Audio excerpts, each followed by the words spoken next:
Bismillahirrahmanirrahim. Assalamualaikum warahmatullahi wabarakatuh. Sahabat Sahir 78 yang dirahmati Allah. Alhamdulillah, pada hari ini, insya Allah di hari yang penuh berkah ini, mudah-mudahan kita semua selalu senantiasa dalam lindungan Allah Subhanahu wa ta'ala.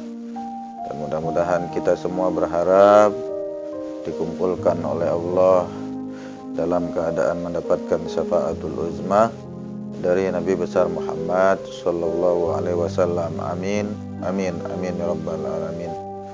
Sahabat Sahir 78 yang dirahmati Allah, Al-Fakir pada hari ini ingin ngajak ngobrol antum semua terkait masalah bahaya bicara agama tanpa ilmu. Akhir-akhir ini banyak sekali orang-orang yang sebenarnya mungkin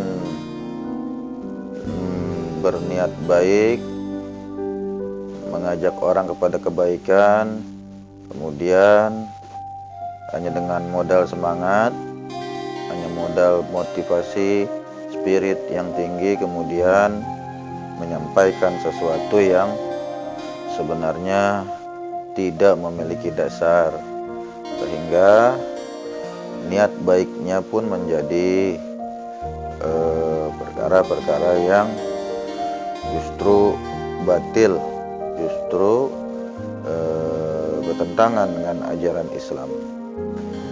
Sahabat Sahir 78 yang dirahmati Allah, contoh kasus yang mungkin antum semua pernah dengar tentang sesuatu yang dianggap hadis oleh sebagian besar masyarakat, yang bunyinya Talibul ilmi minal mahdi ilal lahdi, atau dengan lafaz sigot yang lain yang berbunyi utlubul ilma minal mahdi ilal lahdi, tuntutlah ilmu dari buayan sampai liang lahat. Oleh banyak kalangan, kaul itu, kalimat itu dianggap hadis yang bersumber dari Rasulullah sallallahu alaihi wasallam. Itu adalah contoh kasus berbicara agama tanpa ilmu, sehingga berbahaya bagi diri yang menyampaikan maupun yang mendengarkan. Lebih-lebih orang yang mendengarkan, mustami kita, mad'u kita adalah orang yang baru saja belajar agama. Ya. Hal ini dijelaskan oleh seorang ulama hadis kontemporer yang bernama Syekh Abdul Fattah Abu Ghuddah. Beliau adalah ulama hadis kontemporer yang lahir tahun 1336 Hijriah kalau nggak salah ya. Wafatnya tahun 1417 Hijriah. Beliau mengarang sebuah kitab yang bernama Qimah Az-Zaman Indal Ulama. Dalam kitab tersebut halaman 30 beliau berkata, hadzal kalami talibul ilmi minal mahdi ilal lahdi.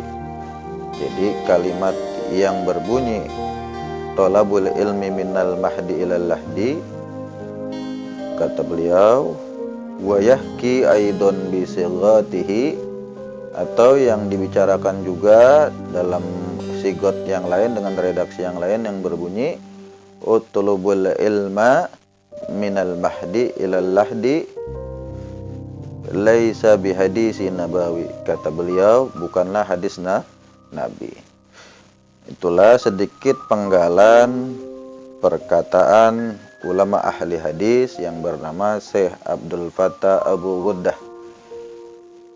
Maka menjadi hal yang harus Al-Fakir luruskan kepada banyak kalangan, khususnya sahabat Sahir 78, bahwa utlubul ilma minal mahdi ilal lahdi tuntutlah ilmu dari buayan sampai liang lahat bukanlah hadis Rasulullah Shallallahu Alaihi Wasallam, kecuali hadis yang berbunyi al-muslimu faridatun ala kulli muslimin wa muslimat. Itu hadis Bukhari dan Muslim, ya.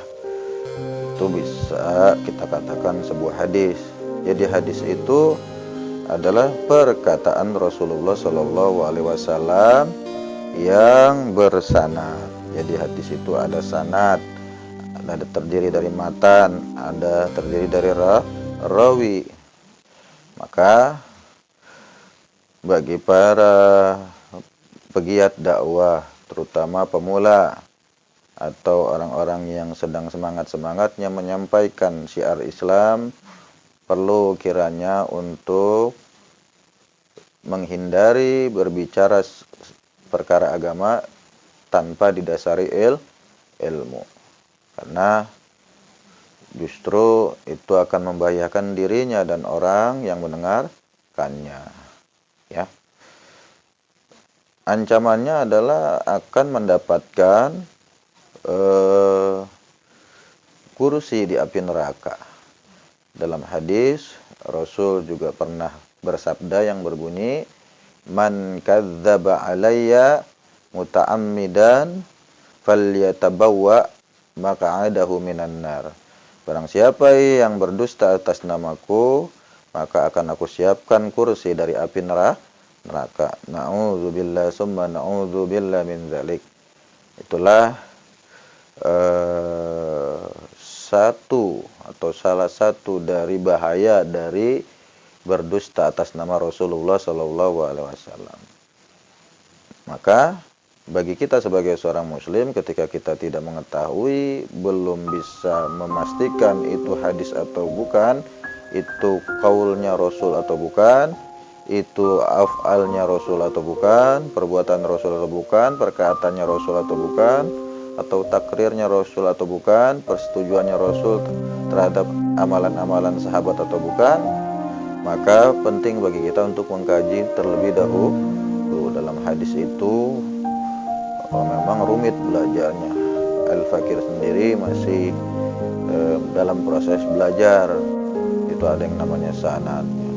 Sanadnya juga ada, harus syaratnya harus adil, harus dobit, harus jujur, harus sodik. Kemudian juga kita belajar usulul hadis, ada ilmu rijalul hadis, ya. Usulul hadis itu belajar tobaqot. Apa itu tobaqot? Tobaqot adalah generasi-generasi yang silsilahnya nyampai kepada Rasulullah Shallallahu Alaihi Wasallam. Dalam kajian ilmu hadis itu tobaqot itu terbagi dari generasi pertama, generasi sahabat, tobaqatul ula namanya. Tobaqatus tsani, generasi tabi'in. Tobaqatus salis, generasi tabi'in. Tobaqatus ar-rabi, generasi salafus saleh, terus generasi khalaf hingga generasi kita. Itu namanya tobaqat, ya. Nah, dalam hal ini para ulama hadis membatasi jadi tobaqat itu orang-orang yang hidup sejaman dengan Rasulullah Shallallahu Alaihi Wasallam, ya, zaman sahabat, zaman tabiin, tabiin, ya. Itulah sedikit gambaran umum tentang ilmu hadis. Jadi untuk bisa memastikan itu hadis atau bukan, maka ucapan itu harus ditelusuri, harus kita cari referensinya dari karangan ulama-ulama mu'tabar, ulama-ulama terdahulu yang sudah mengkaji dan meneliti bahwa hadis itu sampai kepada Rasul. Artinya memang benar-benar perkataannya Rasul, memang benar-benar perbuatannya Rasul, memang benar-benar takrirnya Rasul atau persetujuannya Rasul terhadap perbuatan sahabat. Sahabat saya 78 yang dirahmati Allah. Baik, kembali kepada topik pembicaraan kita. Untuk itu mari kita menjadikan ilmu sebagai dasar kita untuk beribadah. Dengan ilmu insya Allah semua amal ibadah kita itu dapat diterima oleh Allah Subhanahu wa Ta'ala. Sekarang orang banyak salah tafsir, itu kan tergantung niatnya. Kalau niatnya baik nggak ada masalah. Jadi memang ada hadis Nabi yang berbunyi innamal a'malu binniyat, segala sesuatu tergantung pada niat. Tapi tidak berhenti sampai situ, harus ditambah dengan hadis lain dalam membahas ini. Karena dalam Islam itu ada ilmu, ada amal. Ilmu, niat itu adalah teorinya. Segala sesuatu ibadah yang akan kita lakukan memang harus dilandasi dengan niat. Terus keduanya amal perbuatannya, sahih atau enggak. Apa yang dimaksud sahih? Sesuai dengan sunnah Rasul atau enggak? Sesuai dengan apa yang dicontohkan Rasul atau enggak? Nah itulah, maka menafsirkan, menyimpulkan suatu hadis tidak, atau membahas suatu perkara tidak cukup hanya pada satu hadis, karena salah-salah kita bisa salah tafsir. Itulah pembahasan yang juga penting bagi kita semua untuk senantiasa mempelajarinya. Jadi setiap muslim itu wajib fardu ain hukumnya untuk mempelajari hukum-hukum Islam yang terkait langsung dengan kehidupannya. Kalau dia seorang pedagang, dia harus belajar hukum jual beli dalam Islam. Kalau dia seorang politikus, dia harus belajar hukum politik dalam Islam. Kalau dia seorang pekerja sosial, dia harus belajar hukum sosial kemasyarakatan dalam Islam.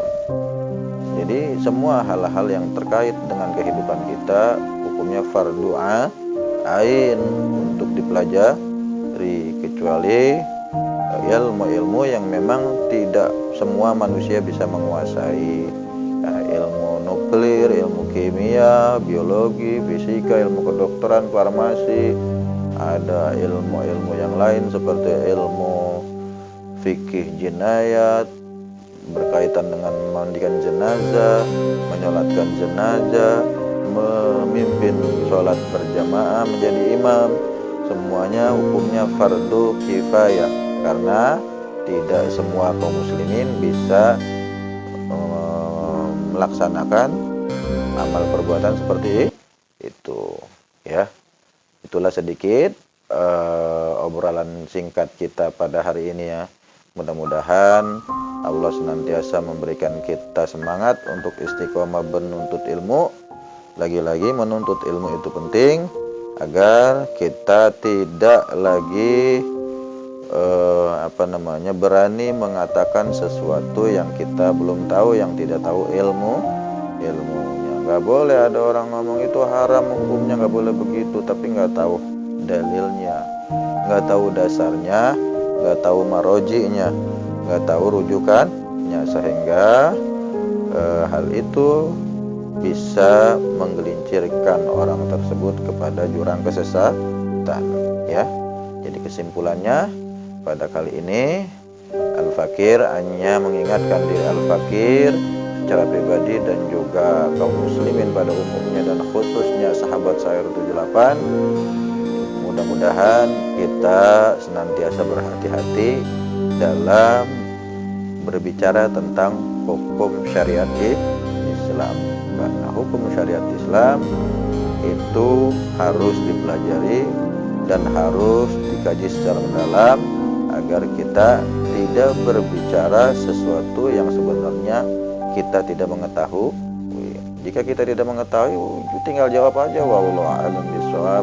Ane belum paham, ane belum nemu hadisnya, ane belum baca ayatnya. Silakan tanya pada orang-orang yang mungkin sudah menemukan hadisnya atau yang sudah menemukan ayatnya terkait dengan hukum ini. Cukup seperti itu. Insya Allah jika kita bersikap demikian, agama kita selamat, ibadah kita insya Allah diterima, dan bisa menghindar dari kesesatan-kesesatan yang merugikan diri kita semua. Mungkin itu saja sedikit pembahasan yang bisa Ana sampaikan pada antum semua, ya. Sekali lagi sebelum ditutup, tolong dikoreksi barangkali ada pembicaraan atau pembahasan yang keliru, karena al-fakir juga butuh nasihat, kritikan dari kaum muslimin semua agar kita bisa lebih mengenal Islam dengan benar dan bisa dipermudah oleh Allah untuk sampai kepada tahap ma'rifatullah atau muraqabah, mendekatkan diri pada Allah. Mungkin itu saja. Kurang lebihnya mohon maaf. Yang salah tentunya dari ana al-fakir, hamba yang dhaif.